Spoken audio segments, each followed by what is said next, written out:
On the slide, we've got Exodus 21 through 23, Leviticus 1 through 7, and 11 through 15. We are not going to get to all of that tonight. We are going to use Leviticus to supplement the story in Exodus. Leviticus is going to be summary form, real brief, from 40,000 feet. We'll pick that up and we'll work it into Exodus as we go. So I've got that on the board. This will be our next probably 2 or 3 lessons, the text for our next 2 or 3 lessons. But I want to start back where we left off last week, and if I can get this to work. Because we left off on the 6th commandment. We ran out of time and we were about to go to adultery as the 7th commandment. And then a question or two came up during the course of the week, and I want to go back to the 6th commandment and start there, thou shalt not murder, because we talked about this in the context of murder as a malicious act, the unnecessary taking of someone's life. And the context that we talked about was not within the context of capital punishment, because we're going to have some of that tonight and in the next couple of lessons, nor was it in the context of a soldier who fought in battle and killed an enemy combatant. But we also have, from time to time, the question raised as to why did God authorize the taking of life? And this happened a lot in this particular time in the Old Testament, because as Israel leaves Egypt, they fight first with the Amalekites, and then after the 40 years that they spend in the wilderness, they go and they take the land of Canaan. And in doing that, God instructed them to take care of a lot of different nations and peoples within that. So the question is, why would God sanction such a thing? Because we see in the case of many of these instances that not only were the soldiers, the men, killed, but also the women, and in some cases the children as well. Clearly, to us as Christians, we look at death as a welcome alternative. We see what's on the other side, and that changes our perspective in things. Our Bible also makes it clear that children who cannot discern of those things eternal will be in heaven. And we see circumstances, especially here, where some of those children are in very, very bad situations, evil situations, perverse situations in which parents take advantage of them. And although our heart bleeds for those children, because that's just the way that we're wired, we also recognize that if that child dies here before they're able to discern things eternal, they're in a much, much better place. And we cannot ignore that. We also understand that as God gave instructions to the Israelites to go throughout the land of Canaan, and to take it, and for them to take the land, that He was dealing with evil. You know, there are several, I think there are 16 different crimes for which capital punishment is appropriate. Some of them are rather obvious: premeditated murder, worshiping false or human sacrifice, I should say, rape. Some are not so obvious,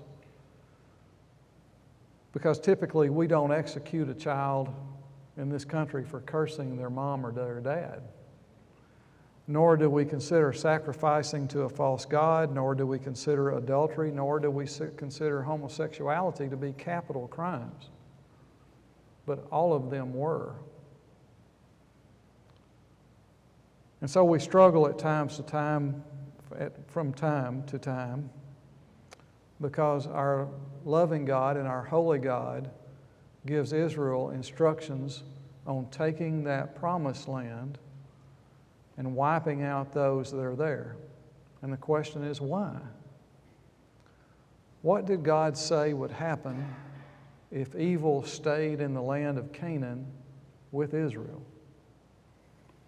In Exodus chapter 23, tonight's text, part of tonight's text, we see God telling Israel, do not make a treaty with the people that you're going into the land to take your inheritance from.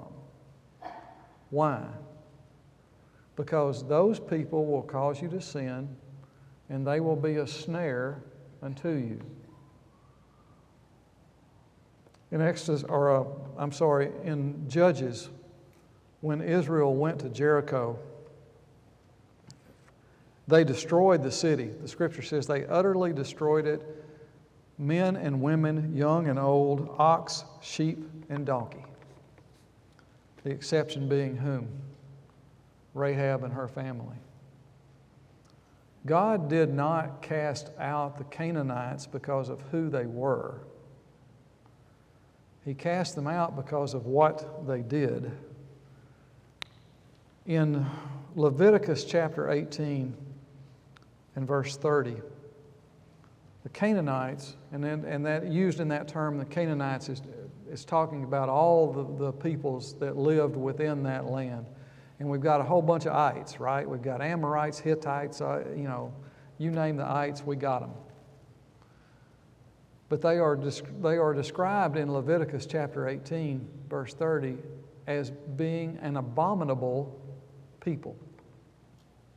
What does that mean exactly? In Deuteronomy chapter 12, they are described as a people who sacrificed their children to fire.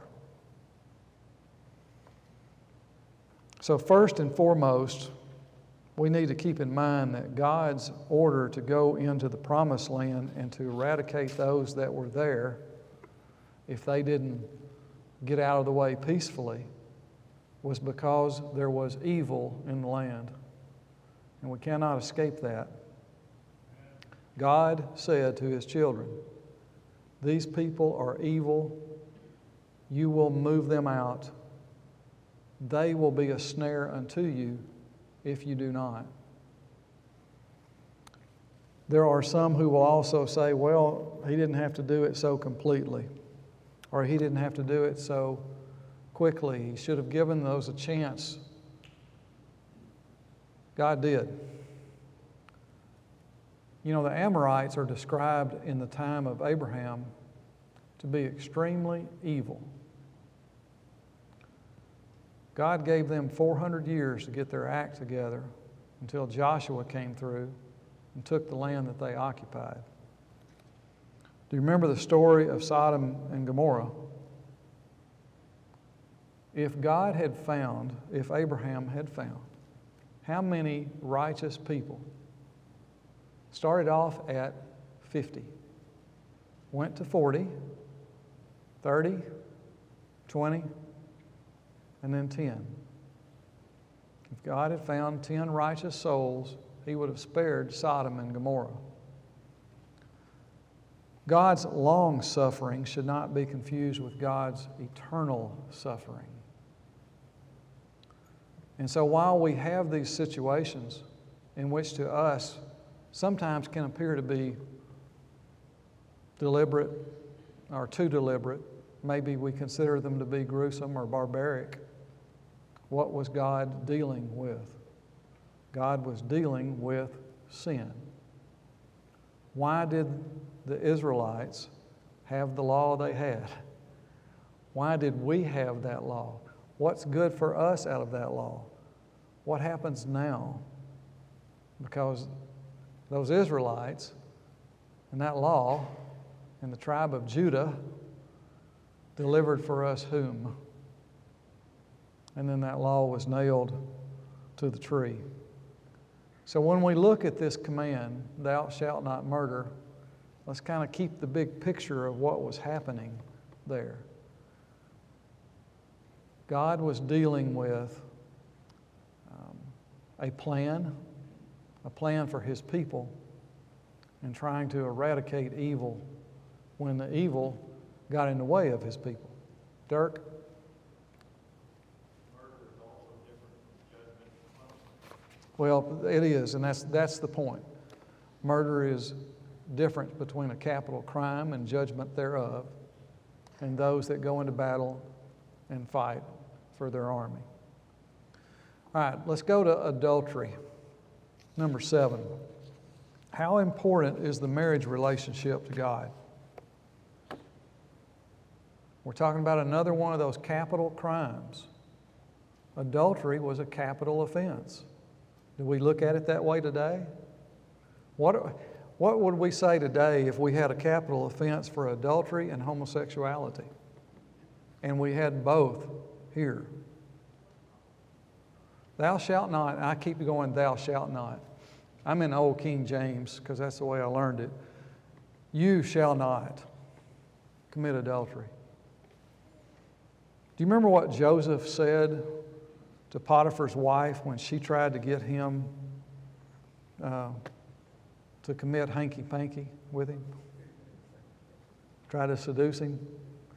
He said, how then can I sin against my God? He didn't say, how then can I sin against Potiphar? Would it have been a sin against Potiphar? It would have been. It was Potiphar's wife. Was it a bigger sin? And you know what I mean when I say it that way. Sin is sin. But the sin really was against God, because if God put us together, husband and wife, that's a covenant relationship. If we break that covenant relationship, who are we sinning against? The person who made that covenant, God. Thou shalt not steal. There I did it again. You shall not steal. Now, this commandment does what? It affirms, for one thing, the right that we have to have property, in contrast to what's happening in the world today, in which we're being told we don't have a right to have any property. Those who have need to give it up and give it to those who have not. That's not the way this worked. If property, though, is a gift from God, then to steal it from someone is to steal it from God. And it was certainly wrong. You know, we are closer today to having a situation in which we have absolute disregard for anyone and or their property.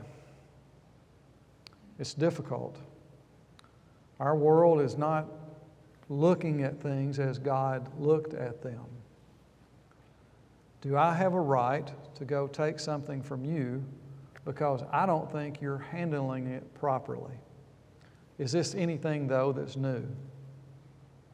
Since about 1500 and something, or maybe 1400 and something, who's been on the scene that robbed from the rich and gave to the poor? It's not the first time we've had Robin Hood type of attitude about things, is it? Every time you've seen that story as a kid, why did it work so good for you? Why was Robin Hood held up to be such a good guy? Because those who had it didn't do well with it. Those who had it suffered from greed and a lot of other things. Does that give me the right to go take it from them, though?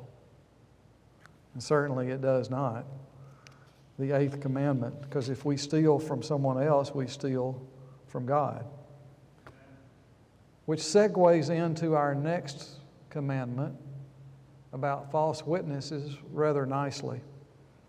You know, at this particular time, CSI Sinai was not yet up and running. There was no DNA evidence, and there were no fingerprint evidence. So what was there that was the main part, or the main thing that had to do with convicting someone of a crime? Eyewitness testimony, right? How important is it that we tell the truth? Did we have false witnesses who told lies about our Lord and Savior Jesus Christ during His trials? One of my favorite stories in the Old Testament is Naboth's vineyard. Do you remember that one? Naboth had a vineyard, and it was in close proximity, apparently, to the palace where Ahab and Jezebel were. Ahab looked at that vineyard. He went out and he talked to Naboth, and he says, I want your vineyard. I'll buy it from you, pay you for it, or I'll find you another one of equal value. But I need this vineyard because I need a vegetable garden, and I've got to have a place to plant tomatoes, squash, collard greens, and all that other kind of stuff. I want this vineyard. What did Naboth say? He said, no, this vineyard is my inheritance. You're not going to get it. Ahab went home, threw himself down on the bed, started throwing a fit, refused to eat, just like a 7-year-old. And Jezebel came in and said, what is the matter with you? And he said, well, Naboth won't give me his vineyard. I got this, Ahab. Get up, go get something to eat. Pull yourself together. I'll take care of it. And so she writes letters under Ahab's signature for what? Sends it to the elders of the city, says, take Naboth, make him the guest of honor at a big feast, put him on the head table, have a day about Naboth, and then get 2 scoundrels to come give false witness. I like the way New King James says it because it uses the word scoundrel. Get 2 scoundrels and have them testify that Naboth's guilty of blasphemy against not only the king but also God. And so they do, and then what happens to Naboth? They take him outside the city, they stone him, they kill him. Jezebel goes into Ahab and says, you can go take care of the vineyard now because it's yours. How important is this lying thing? When was the last time somebody told a lie and you caught them? We do it more today than I think we've ever done it. It seems to be just kind of a national pastime. God said don't do it. And here's an instance where we see a really bad thing happen because of it. So we stole something. We did it by way of a false witness. And then we get down to that last commandment, that last one but not least one, of coveting. This plays into this also. What is to covet, by the way? Define it for me, would you, please? Novell says, you have it, I want it. Pardon? A strong desire to want what somebody else. Distinguish it between jealousy and covetousness. That's where I want you to go with this. I might be jealous of something. I might want something you have. Do I take an extra step when I go to coveting? Willie? You love it? Oh, you'll do anything to get it. Absolutely cannot be satisfied. I heard someone say one time that, and I use this for the longest time as a definition, and I'm not sure I can back it completely up, but I want what you have, and I don't want you to have it. I want it. Either way, whether I can back that up completely or not, when we covet something, we want it so badly that we can't see anything but that. Is that a good thing? This is one of those last but not least commandments, right? I refer to it as a gateway commandment. What happens when we covet? It by itself is a sin, right? I don't want to leave that part out. Coveting by itself is a sin. What started Ahab's issue with Naboth? He coveted that vineyard. He wanted it so badly that he threw himself down on his bed and kicked his feet and refused to eat.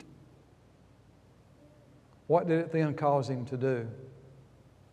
How many other commandments did Ahab break that started with number 10? Number 6, right?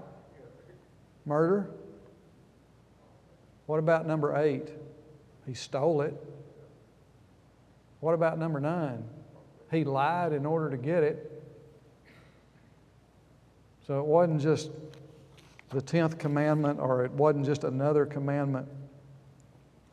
It certainly led to more. All right, regarding these commandments, our lessons that we're going to take from it. The old law's moral requirements are good. They're everlasting. We don't need more of them or better ones. We need a Savior, and God delivered that to us through His holy nation.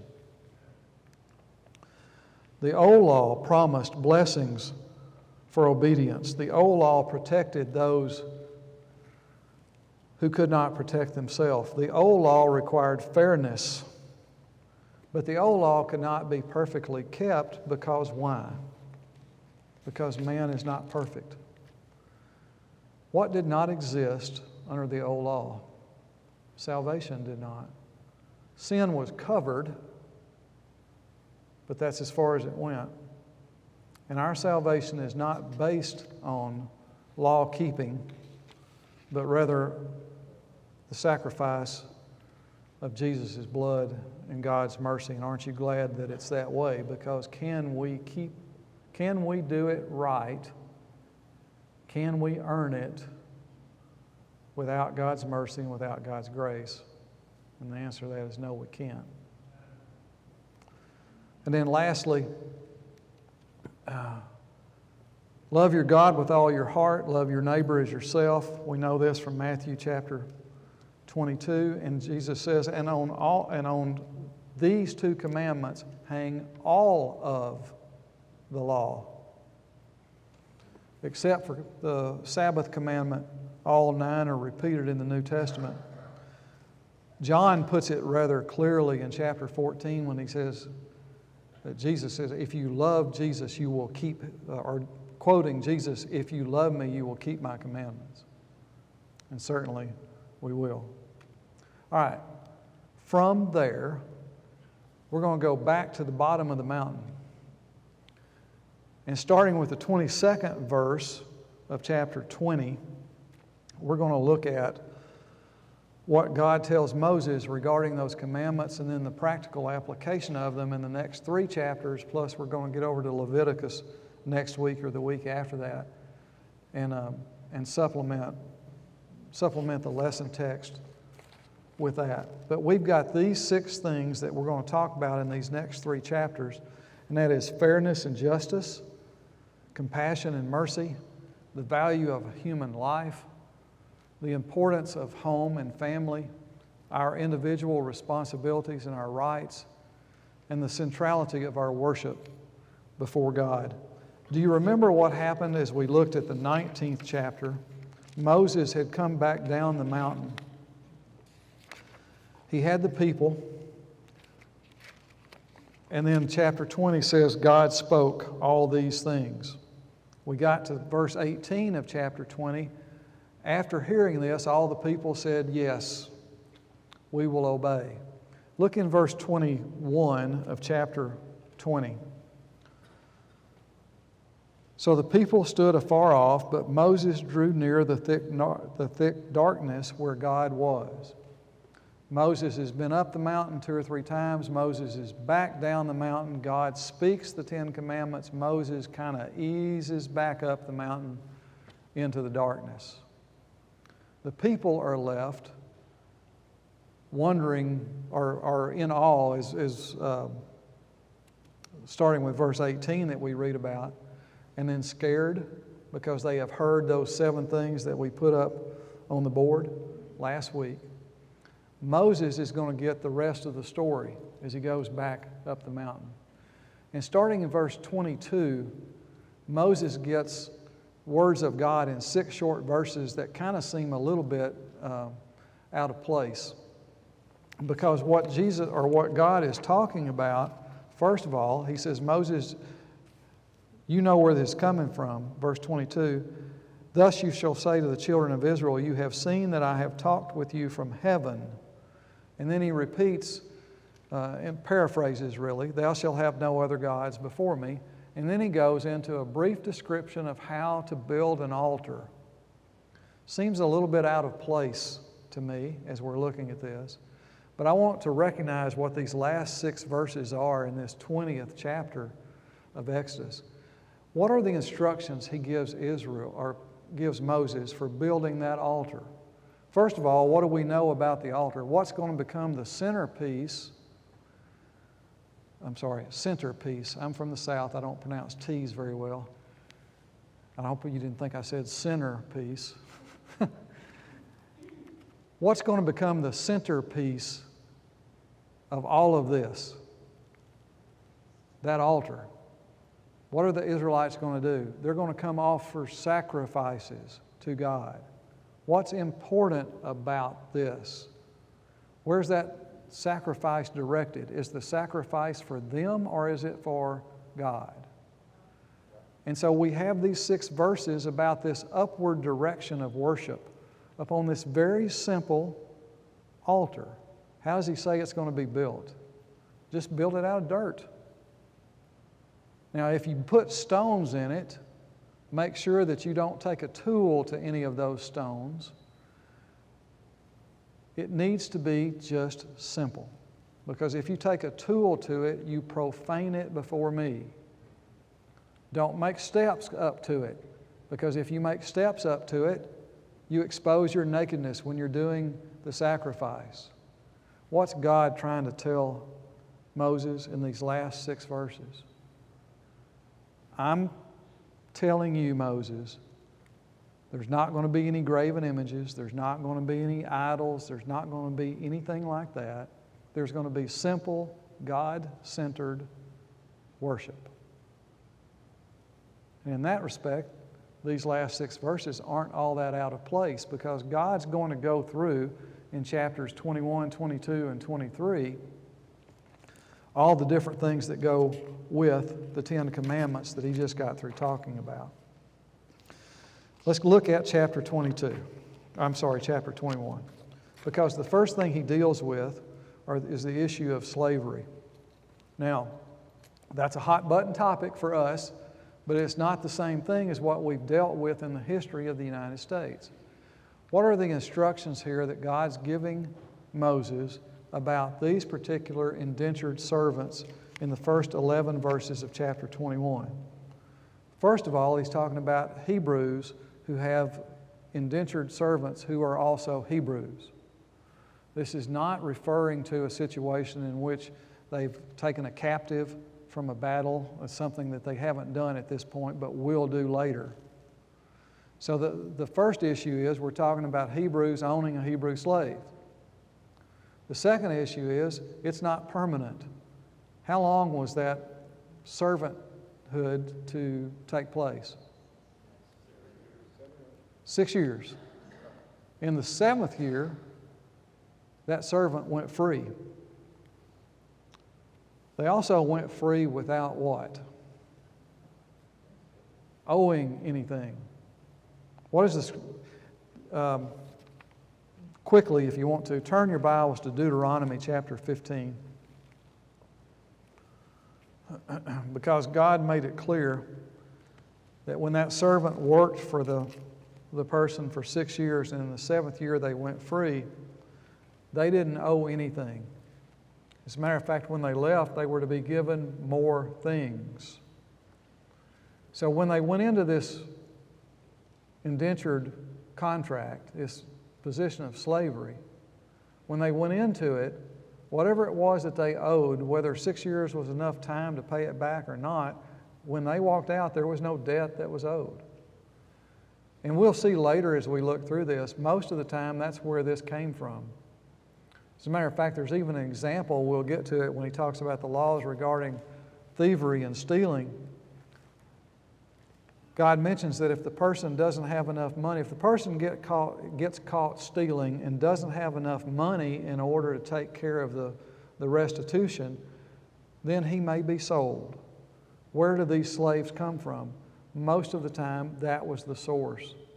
They got into a financial problem, and the only way they could get out of it was hiring themselves to the other person for a period of time. In this particular case, 6 years they went free in the seventh. Deuteronomy chapter 15. And when you send him away free from you, you shall not let him go away empty-handed. You shall supply him liberally from your flock, from your threshing floor, from your winepress. From what the Lord your God has blessed you with, you shall give him. We look at situations like this and we don't like them because they deal with something that we don't agree with, and in fact is not right. But in this particular circumstance that God is dealing with the Israelites, God is saying to that person who owns another person for a period of time, you will treat them right, you will treat them with respect, you will recognize the term of their obligation, because you may own them, but I own you and them. So when we see this, let's recognize God's taking care of everyone in that particular circumstance. Let's look at verses 12 through 27, personal injuries.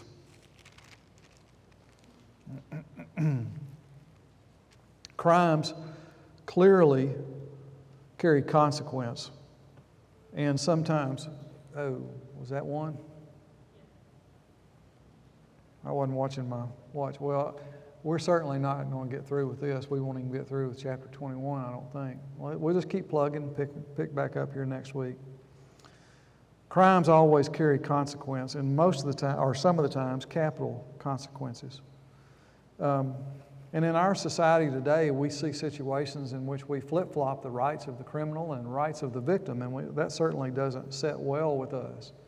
But in chapter 21, I want you to look specifically at verse 15 and 17. And he who strikes his father or his mother shall surely be put to death. Capital offense. Verse 17. And he who curses his father or his mother shall surely be put to death. Capital offense. What was the fifth commandment? Honor your parents. Now, the way that most of us think about this, we're thinking that if we curse our parents, we've talked rudely to them. We've used words that we shouldn't have used. And the word here is translated a little bit differently from that. That could be part of it. But this is more along the lines of we treat our parents ongoing with disrespect. God is speaking of an ongoing action of detriment to our parents. Why is this a capital offense? What parallels can we draw between the authority of parents and children and God's authority over His children? If we strike out at our parents, are we striking out against God? And certainly that we are. Let me ask you this question. When we lose the family dynamic, what happens within society? Somebody said chaos. Did somebody say chaos? Ding, ding, ding, winner, winner, chicken dinner. That's exactly the word I've got in my notes. Chaos. That's kind of where we are, isn't it? In a lot of circumstances. God was serious about His relationship with our parents. We should be too. Now, I'm going to try to do this real quick. Within this same series of verses here, there is a word picture that God uses about hand for hand, foot for foot, tooth for tooth, that kind of thing. And He uses it right after an example of injury to an unborn child. Now, we could go there and we could talk about that injury and we could talk about the sanctity of life, and we could apply that to abortion. Certainly we can. We can also look at that and just consider the seriousness of the crime.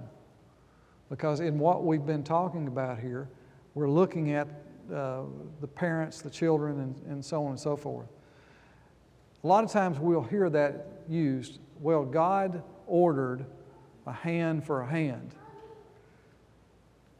Look in verse 26 and verse 27.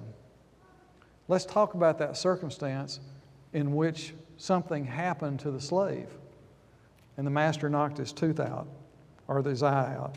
No, his tooth. Verse 26. If a man strikes the eye of his male or female servant and destroys it, he shall let him go free for the sake of his eye. And if he knocks out the tooth of his male or female servant, he shall let him go free for the sake of his tooth. So when God talks about this eye for eye and tooth for tooth, He's talking about a concept of life for life, and in certain cases that's true regarding capital punishment. But what happened when the master actually knocked the tooth out of his servant? The servant didn't get to knock the tooth out of the master. He got to go free. Which one would you want? Master pokes your eye out, and you're offered, here's a sharp stick, go poke the eye of your master out, or go free. Well, emotion might cause you to want to take the sharp stick and poke the eye out of your master, and then go free too. You might want both. But what is it that God says do in this particular circumstance? So when we look at that, eye for eye, tooth for tooth, and we hear it a lot, we don't actually see it applied in this particular instance. And when we do see it applied, it's in some really, really specialized situations. One of them that I'm thinking about that I really wasn't going to bring up has to do with enemy combatant, even, the king that they brought in. All right. There it was, the second one.